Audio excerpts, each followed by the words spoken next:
More hearings on the Chokepoint 2.0. We're going to break it down for you. We've got a lot of clips that will give you a quick recap of what's happening in D.C., and it's all good for crypto. Don't miss it.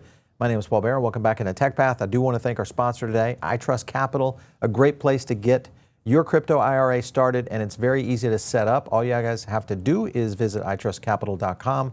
There's a couple of things that you can get into, including crypto, of course, altcoins, Bitcoin, ETH, even going into silver and gold. So it's very easy to set up. All you have to do is use our link down below. It's going to give you another $100 in a reward to get started, find out if it works for you, and get your own crypto IRA. Let's go over to a couple of points I want to hit on.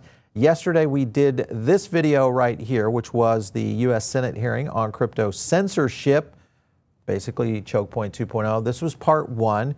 Very good. If you haven't seen that video, go back and watch it because it's a full rundown on everything that's going on around Chokepoint 2.0. If you don't know what that is, basically it was where the Fed was putting all kinds of constraints on businesses if you were in the crypto community. So go watch the whole video. You'll get a good understanding of where it's going. All right, so let's go to the hearing. This is the first big hearing coming out of the House now, all based on crypto, especially with this new administration. So we'll do a full breakdown. You got Coinbase in here and quite a few others. I want to jump to the first clip, and the first clip is going to get into basically the Democrats looking at Chokepoint 2.0 and what they think. Take a look. The name Operation 2.0 refers to a fake program. The Biden administration did not prohibit banks from dealing with cryptocurrency companies. It's going to be about fake oversight over the crypto policy of former President Biden. He isn't even in power anymore. This hearing aids the Trump pro-crypto agenda. He issued what I call a money Trump meme coin. Investors may be overpaying for something of dubious value. The facts and evidence show that standing with crypto often means standing with those who engage in high risk, if not illegal and criminal activities, with a highly volatile product that has no legitimate social use and could endanger the entire financial system. But saying that President Biden's policies discriminated against crypto firms isn't a serious take. Raise your hand if you've been overloaded this week with urgent calls from constituents worried about how President Biden treated crypto firms. Okay, I didn't get any calls about this week. All right, so this next clip will get into the key lead counsel for Coinbase. This is Paul Grewal. And it gets into a lot about things that have already been out there, but he reiterates it there in the House. Take a look. How has the regulation by enforcement approach hurt U.S. leadership in technology and financial innovation? How hasn't it hurt us? That denial was found to be arbitrary, capricious, and the reasoning vacuous by U.S. Court of Appeals. Now, over and over again, we were thwarted. We were told, thank you, and go away. I thank you. I'm sorry. You see this in many of the FDIC pause letters where they just say crypto is bad, and you ask them, well, why do you think crypto is bad? And they say, because it's risky. And you ask them, well, why do you think it's risky? And they say, because it's bad. And they never really give any fundamental justification for why it might be risky for, say, Mr. Thiel's company to make payroll, right, or pay their rent. All right, so a lot happening there. Yes, we established some of this around yesterday's video, but it does get into the premise of why this is so important. This is where we go into Rashida Talib and her breakdown. Take a look. What would you say to a family member that came up to you super excited to invest in crypto or digital assets?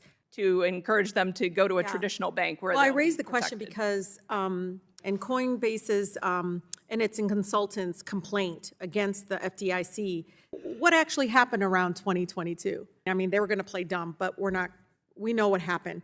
Investors lost $2 trillion during what we call crypto winter. They failed. This $2 trillion. True. Yeah, but they act like, poof, we were just like picking on them.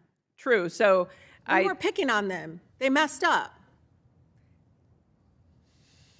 That's called a bear market. That's how those things work. Those markets work across all markets, in fact, whether you're in commodities, securities, doesn't matter, real estate, almost any market out there. And of course, if you look at where crypto has gone since then, it has completely done a pivot. So this is kind of getting interesting. They go a little bit further into the situation with Silvergate Bank, and I know you probably don't know everything about what's happened here. Here's a clip to kind of explain what was going on with Silvergate and Signature, the two banks in question. Take a look.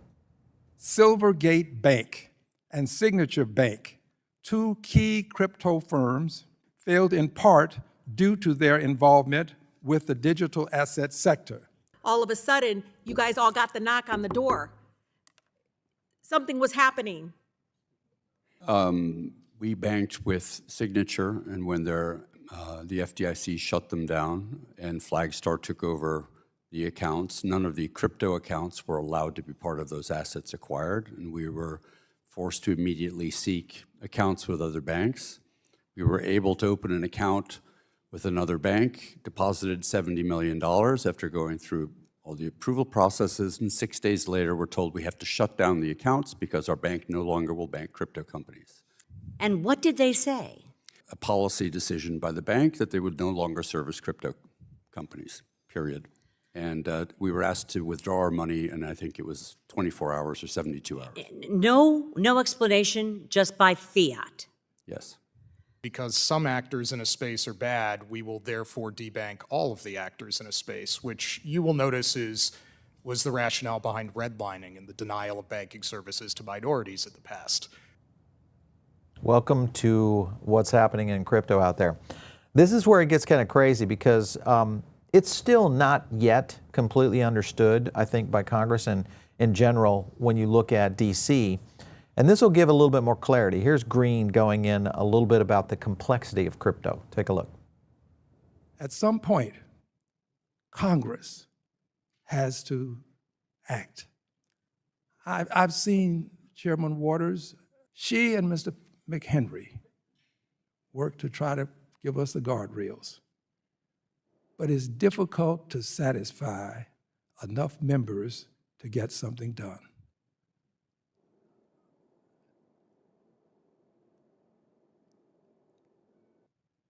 So I thank you for your testimony, and I assure you, I'm going to do what I can to make sure that you're being treated fairly.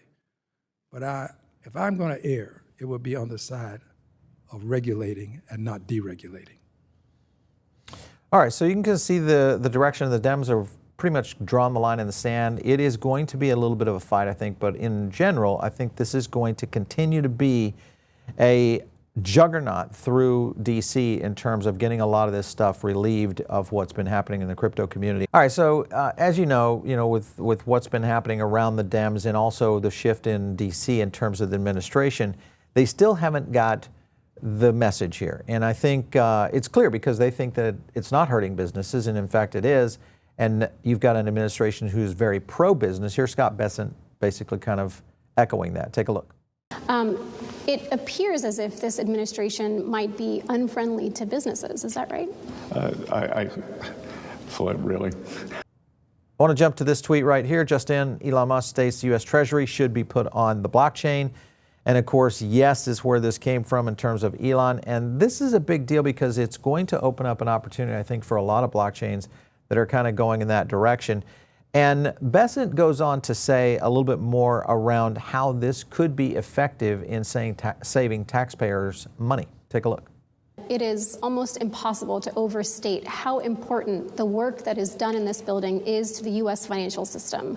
Yet right now, there is widespread concern about the DOJ team's access to sensitive payment systems. Saleha, thank you for asking me about that because there's a lot of misinformation out there. First of all, when you say the DOJ team, these are Treasury employees. It is 2 Treasury employees. There is no tinkering with the system. They are on read-only. It is an operational program to suggest improvement. So we make 1.3 billion payments a year. And by the way, the ability to change the system sits over at the Federal Reserve. So it doesn't even lie in this building. We don't even run the system. And if they ask for, if they request the ability to change the system, would you grant that? No, again, They have no ability to change the system. I have no ability to grant that change. They can make suggestions, then it would go to the Federal Reserve, and just like any large ERP system, there would be tests, there would be this, there would be that, and then the Fed will determine whether these changes are robust or not. Elon and I are completely aligned in terms of cutting waste and increasing accountability and transparency. I believe that this DOGE program in my adult life is one of the most important audits of government or changes to government structure we have seen. And I think that there are gigantic cost savings for the American people here.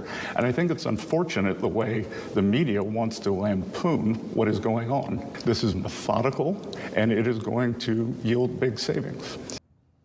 This is going to be a big event happening for the next 4 years. I think we are going to see an unbelievable amount of government waste, and it's going to be exposed. Obviously, this is just part of it. That, of course, was Scott Bessent, the Treasury Secretary.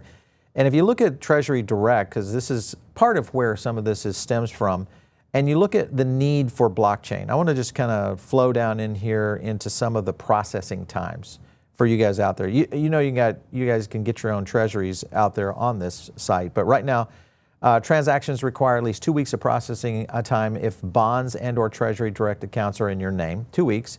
4 months if you have any kind of missing savings bonds, 4 months to process, 4 months. 6 months if you have anything that's including trust that may require 6 months to process. So this is the problem that we continuously see where blockchain can resolve this literally overnight. All right, if you guys remember, this was back in 2020. 2021, when you were getting the stimulus, where people were getting the stimulus checks and the IRS was having problems tracing and tracking it. This is the kind of thing that could be alleviated going forward, especially if we start to implement blockchain into the future. Now, let's remember that there's been an attempt on this. It was FedNow. You guys remember that, utilizing banks to be able to use this, speed up the system, all that kind of stuff, right? Well, FedNow has now been enacted, and around 900 financial institutions have connected to the FedNow network. This is a fraction of the 8,000 firms that are out there. That was the goal. And of course, you look at smaller banks, regional banks, et cetera, being able to go into a system like this has the kind of flexibility is very difficult. And that's one of the reasons I think uptake on it continues to be low. The last thing I want to hit on is just some of the things that the blockchain community is trying to do to get some attention. Here's Avalanche doing 10 hours of a logo spinning.